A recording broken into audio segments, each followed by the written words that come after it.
Bismillahirrahmanirrahim. Alhamdulillahi rabbil alamin.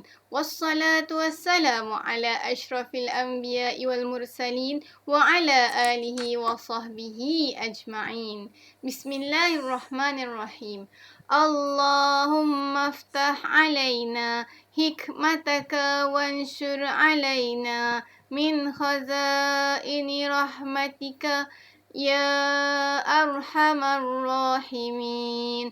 Rabbi shrah li sadri wa yassir li amri wahlul 'uqdatam min lisani yafqahu qawli. Ashhadu an la ilaha illallah wa ashhadu anna sayyidana Muhammadar Rasulullah. Ashhadu an la ilaha illallah wa ashhadu anna Muhammadar Rasulullah. Tiada Tuhan selain Allah, Nabi Muhammad pesuruh Allah. Assalamualaikum warahmatullahi taala wabarakatuh. Apa khabar murid-murid IPSRA? Saya doakan agar semua sentiasa berada dalam rahmat dan kasih sayang Allah. InsyaAllah hari ini kita akan belajar pelajaran Tauhid. Tajuk Asma'ul Husna yang ke-81 iaitu Al-Muntaqim. Apakah maksud Al-Muntaqim? Al-Muntaqim. Al-Muntaqim. Yang maha menyeksa. Al-Muntaqim yang maha menyiksa. Al-Muntaqim yang maha menyiksa. Allah akan menyiksa hamba-hambanya yang ingkar dengan siksaan yang cukup dahsyat. Okey? Kamu mau lihat yang di dunia ke mau lihat yang di akhirat? Yang di akhirat kita boleh lihat dengan cara membaca hadis-hadis yang Rasulullah sampaikan. Pernah suatu hari pada peristiwa Isra' dan Mi'raj, sering kita sambut sekarang ni kan, yang kita di Malaysia ni kan sekarang, sering kita sambut perayaan Isra' Mi'raj. Apa itu Isra'? Apa itu Mi'raj? Isra' ialah Allah memperjalankan Nabi Muhammad sallallahu alaihi wasallam dari kota Mekah ke Palestin, ke Masjidil Aqsa, dari Masjidil Haram ke Masjidil Aqsa. Dalam surah Al-Isra', a'udzubillahi minasyaitonir rajim. Subhanallazi asra bi'abdihi ila al-akhir. Sudah ada hafal. Subhanallazi asra bi'abdihi. Maha suci Allah, subhanallah, maha suci Allah yang memperjalankan hambanya iaitu Nabi Muhammad sallallahu alaihi wasallam dari Masjidil Haram ke Masjidil Aqsa. Isra'. Isra' tu perjalanan yang mendatar, okey? Perjalanan yang dari bumi ke bumi. Contohnya perjalanan kita di muka bumi ini. Sementara Mi'raj ialah peristiwa Allah memperjalankan Nabi Muhammad daripada Masjidil Aqsa ke langit. Itu Mi'raj. Macam kalau kita Isra' tu naik kereta, okey? Naik kereta, naik motor, naik basikal, okey? Dan sementara Mi'raj tu pula perjalanan kita ke langit, okey? Contohnya kita naik kapal terbang, contohnya kita naik roket, contohnya kita naik hot air balloon, contohnya kita naik helikopter, contoh, okey? Ada yang bercita-cita mau jadi pilot sini? Okey. Jadi Rasulullah SAW diperjalankan, bukan Nabi yang berjalan sendiri, tapi Nabi diperjalankan, okey, daripada satu tempat ke satu tempat. Baik. ketika peristiwa Mi'raj, ketika peristiwa Nabi diangkat ke langit, okey, Nabi melepasi banyak langit. Langit pertama, langit kedua, langit ketiga, langit keempat, langit kelima, langit keenam, langit ketujuh dan seterusnya hingga ke arasy Allah, bertemu dengan Allah Subhanahu wa taala. Dalam perjalanan Rasulullah ke langit, ataupun tidak pasti sama ada Rasulullah naik ke langit ataupun semasa Rasulullah turun ke bumi, Rasulullah dipertemukan dengan orang-orang yang diseksa. Ada antaranya orang yang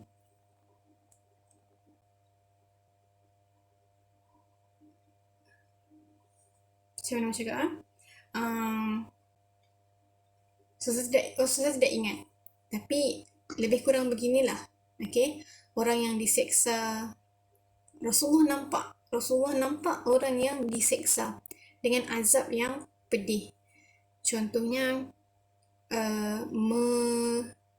bila kita haus, bila kita dahaga, kita akan minum air. Haus ni, kita akan minum air. Haus ni, minum, ya Allah, haus ni, ya Allah, lagi kalau dapat air sejuk kan, ya Allah, sedapnya, ya Allah, dapat minum air sejuk ketika kita haus. Tetapi apa yang berlaku kepada ahli neraka? Haus, dapat minum air. Memang dapat minum air. Di neraka bila haus memang dapat minum air. Kamu tahu apa air yang dorang minum? Sama ada air muntah atau air najis. Air yang kamu beriak-beriak tu, yang ceret-beret tu mungkin. Ataupun mungkin kamu dapat minum sejenis minuman yang kamu pernah minum air panas. Air panas yang kamu minum tu sedap kan, enak kan? Tapi ini bukan kamulah, orang yang diseksa itu akan diminumkan, kan haus kan? Dapat minum. Akan diminumkan sejenis minuman yang berasal daripada besi. Besi ni kalau kamu Google sifat dia, sangat panas dan dia tidak boleh dipanaskan dengan 100 darjah Celsius begitu. Kalau kita masak air mau 100 darjah Celsius kan. Tapi kalau besi berkali-kali ganda Celsiusnya, malah lebih lagi daripada itu sebab ini di neraka. Besi yang mencair dan panas tu mesti kalau mau buat pedang, kita mesti cairkan besi. Okay? Besi itu merah-merah, ditukul, dibentuk dan mesti diletakkan di tempat ataupun di acuan yang betul. Besi, kalau silap letak besi, kalau dicurah di tempat yang salah, akan menyebabkan tempat itu berlubang. Demikianlah halnya yang berlaku kepada orang-orang yang Allah seksa. Apabila mereka kehausan, antara seksaan yang mereka terima adalah mereka bakal menerima minuman yang sangat panas, dan minuman itu akan mereka minum tanpa henti. Sebab haus, neraka panas. Jadi mereka akan minum sejenis minuman yang apabila setiap kali mereka meminum minuman itu, minuman itu akan masuk ke kerongkong mereka. Dan of course, apa yang terjadi? Minuman tu kan terlampau panas. Sifat badan kita ni tidak boleh. Kamu pernah pegang api? Kalau pegang api paling-paling pun macam tu kan. Dia macam terbakar misalnya kan. Kalau orang yang terbakar kulit dia sebab terkena api kan. Tapi ini bukan sekadar membakar kulit. Apabila kamu minum besi yang panas, bukan kamu, apabila orang yang diseksa ini meminum besi yang panas, habis berlubang semua badan mereka. Lubang sana, lubang sini, lubang sana, lubang sini, lubang sana, lubang sini. Sebab apa? Sebab mereka meminum minuman yang macam saya cakap tadi, minuman yang terlalu panas, iaitu besi. Dan ada di antara mereka yang meminum najis. Okay? Minum darah. Ada antara mereka yang meminum nanah. Okay? Dan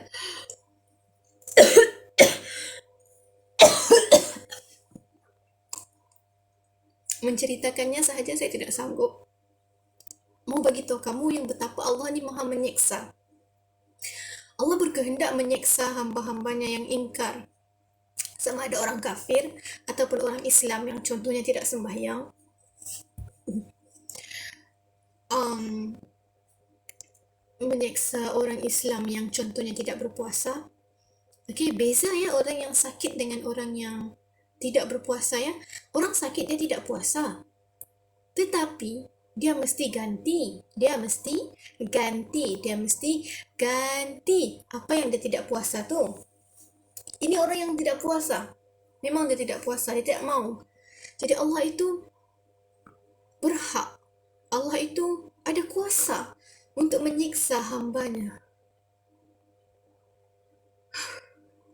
Allah berkuasa untuk menyiksa hambanya. Allah itu Al-Muntaqim. Allah itu Al-Muntaqim. Allah itu Al-Muntaqim. Allah ada kuasa dan Allah mampu untuk menyiksa hambanya yang ingkar dengan siksaan yang cukup dahsyat. Okey? Macam mana saya tahu manusia ini akan meminum najis ataupun darah ataupun nanah ni semua? Macam mana saya tahu? Benda ini diceritakan oleh Rasulullah sallallahu alaihi wasallam apabila diangkat ke langit. Bukan saya buat-buat cerita ni.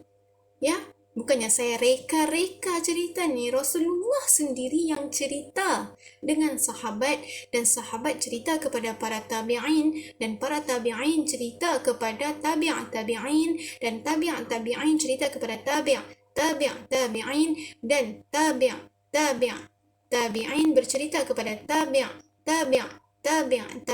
dan begitulah seterusnya sehingga sampailah cerita ini kepada kita semua. Baik. Apa bukti yang menyatakan Allah itu Al-Muntaqim? A'udzubillahi minasyaitonirrajim. Min qablu hudan lin-nasi wa anzala al-furqana innal ladzina kafaru bi ayatillahi lahum 'adzabun syadid. Innal ladzina kafaru.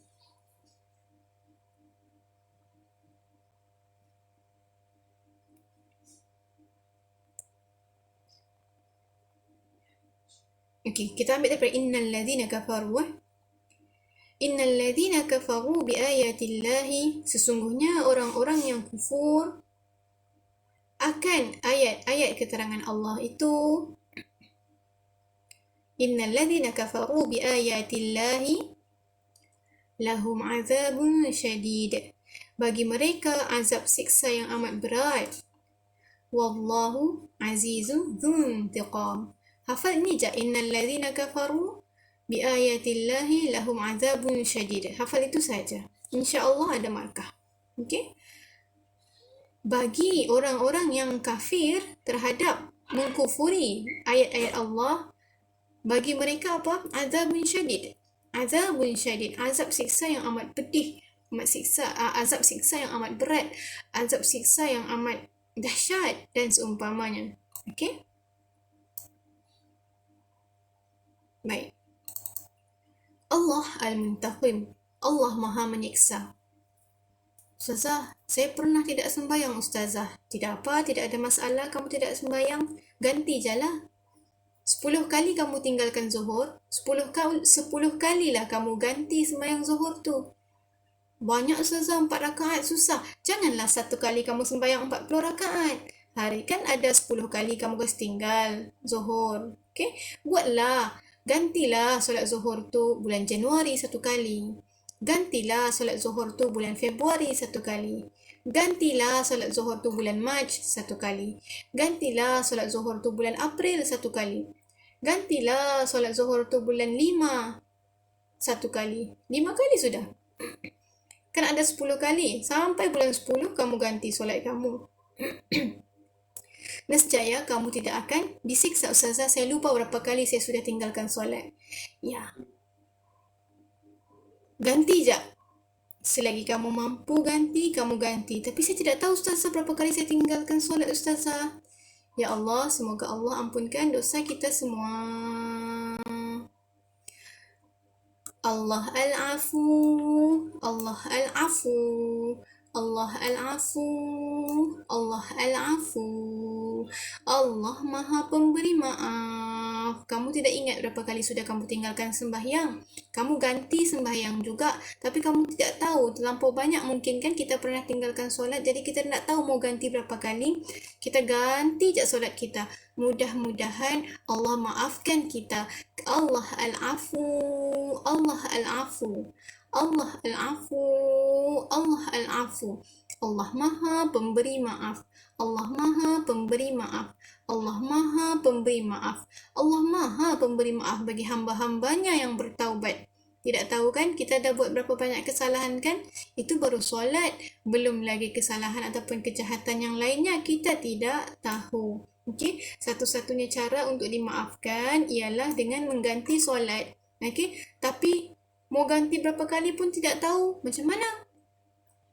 Semoga Allah maafkan kita. أعوذ بالله من الشيطان الرجيم إن تبدوا خيرا أو تخفوه أو تعفو عن سوء. Sekiranya kamu melahirkan sesuatu kebaikan atau menyembunyikannya atau kamu memaafkan kesalahan, فَإِنَّ اللَّهَ كَانَ عَفُوًّا قَدِيرًا. Sesungguhnya Allah adalah Maha Pemaaf lagi Maha Kuasa. Mungkin kamu pernah buat kebaikan depan orang ramai. Mungkin kamu pernah buat kebaikan belakang orang ramai. Contohnya tiada orang. Tengok kiri, tengok kanan, tiada orang. Kamu nampak sampah di lantai, kamu kutip sampah. Itu adalah contoh kebaikan yang tidak dilihat oleh orang lain. Atau mungkin kamu ta'fu ansu. Mungkin kamu memaafkan kesalahan orang. Mungkin orang pernah pukul kamu. Mungkin orang pernah mengumpat kamu, mengucap kamu di belakang. Mungkin orang pernah mengolok kamu depan-depan. Tetapi kamu memilih untuk ta'fu ansu. Tetapi kamu memilih untuk memaafkan kesalahan orang lain. فَإِنَّ اللَّهَ كَانَ عَفُوًّا قَدِيرًا. Sesungguhnya Allah itu lebih-lebih lagi pemaaf daripada kamu.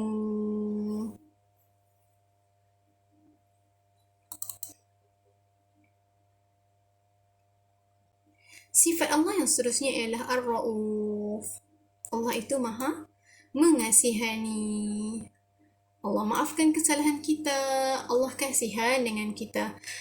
Ar-Ra'uf, Allah yang Maha Mengasihani. Ar-Ra'uf, Allah yang Maha Mengasihani. Ar-Ra'uf, Allah yang Maha Mengasihani. Allah bersifat Maha Pengasih kepada hamba-hambanya dengan limpahan kasih sayang. Allah ciptakan 100 kebaikan. Allah ciptakan 100 kasih dan sayang. Tetapi, kamu tahu ke tidak? Kamu lihat dulu kasih sayang yang Allah pamerkan di muka bumi. Kamu lihat bagaimana kasihnya ibu kepada seorang anak. Kamu lihat kasihnya mama binatang, mama ayam kepada anak-anaknya. Kamu lihat mama kangaroo kepada anaknya. Kamu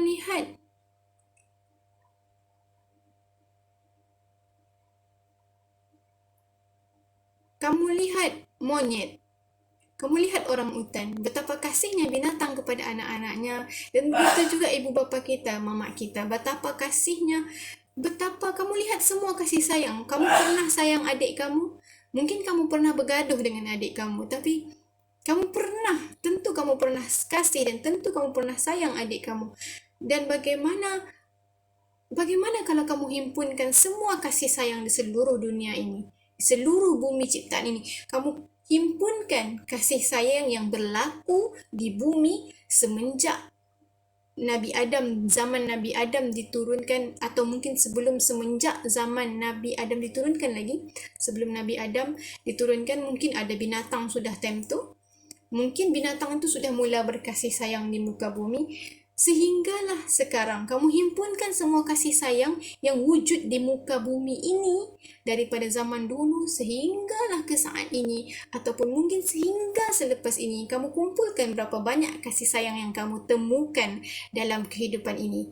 Ternyata itu hanyalah satu daripada 100 kasih sayang yang Allah ciptakan. 99 kasih sayang lagi mana? nanti di akhirat, nanti di syurga kamu akan diperlihatkan dengan kasih sayang yang selebihnya. Dan kamu rasa kamu cukup sayang sudah. Kamu cukup sayang sudah seseorang di muka bumi ini. Ternyata semua kasih sayang yang berada di muka bumi ini jumlahnya hanyalah satu. Nisbah yang selebihnya 99 ada Allah simpan lagi di atas sana. Tapi ketahuilah olehmu, 1 dan 99 ataupun 100 itu hanyalah angka, bukan nilai sebenar. Okey, kenapa Allah menggunakan ataupun menisbahkan kasih sayang yang Allah turunkan di muka bumi ini satu je, dan Allah simpan 99 lagi kasih sayang untuk nanti, di akhirat nanti. Itu hanyalah angka, itu hanyalah perumpamaan untuk menggambarkan betapa banyaknya kasih sayang Allah yang Allah simpan untuk kita di akhirat nanti. Ya, sedangkan kasih sayang yang kita rasa cukup banyak sudah di dunia ni, nisbahnya hanyalah satu sahaja. Okey? Baik. Betulkah Allah ni Maha Pengasih? Mau percaya ke tidak ni? Macam tak percaya aja. Kalau betul Allah Pengasih, kenapa ada perang-perang di muka bumi? Kenapa ada orang mencuri? Kenapa ada kejahatan? Itu adalah pilihan manusia itu sendiri. Manusia itu yang memilih untuk melakukan kejahatan. Allah sudah sediakan kebaikan. Tugas Allah menyediakan. Tugas manusia memilih. Memilih untuk masuk syurga atau masuk neraka. Jadi, apa bukti yang menyatakan Allah itu Rauf? Laqad ja'akum rasulun min anfusikum azizun 'alaihi ma 'anittum harisun 'alaikum bil mu'minina raufur rahim. Sesungguhnya telah datang kepada kamu seorang rasul dari golongan kamu sendiri, iaitu Nabi Muhammad sallallahu alaihi wasallam, yang menjadi sangat berat kepadanya sebarang kesusahan yang ditanggung oleh kamu, yang sangat tamak, yang inginkan kebaikan bagi kamu, dan dia pula menumpahkan perasaan belas serta kasih sayangnya kepada orang-orang yang beriman. Ayat ni berat, ustazah pun tidak boleh hafal. Tidak apa, baca. Okay, yang penting kata kunci dia lah, ya. Kalau nampak perkataan yang di hujung ayat kan ayat ni kan banyak Raufur Rahim. Okey, Allah bersifat apa? Allah bersifat Rauf. Allah bersifat apa? Allah bersifat Rahim. Sudah. Mungkin kamu tidak tahu Rauf tu apa. Mungkin kamu tahu Rahim itu Bismillahirrahmanirrahim. Setiap hari baca. Dengan nama Allah yang Maha Pengasih lagi Maha Penyayang. Oh, Rahim penyayang, Rauf pun mungkin penyayang. Okey, jadi kamu boleh teka jawapan tu, ya? Kan mungkin tidak hafal ke, apakah susah ke, tidak apalah. Mudah-mudahan soalan ni dia tidak minta lah, okey Allah Maha Rauf, sila berikan dalil. Mungkin susah kita mau keluarkan dalil, jadi contohnya dia yang sediakan dalil. Soalan tu yang sediakan dalil, Allah Raufur Rahim. Apakah sifat Allah? Tulislah Allah ialah seorang yang Allah ialah Ar-Rauf. Apakah sifat Allah? Allah ialah Ar-Rahim. Habis, dapat saya markah. Okey, sampai di sini saja kelas kita hari ini. Saya doakan agar kamu sentiasa sihat dan sejahtera, dan semoga kita dapat bertemu lagi dalam kelas yang akan datang. Bye. Assalamualaikum.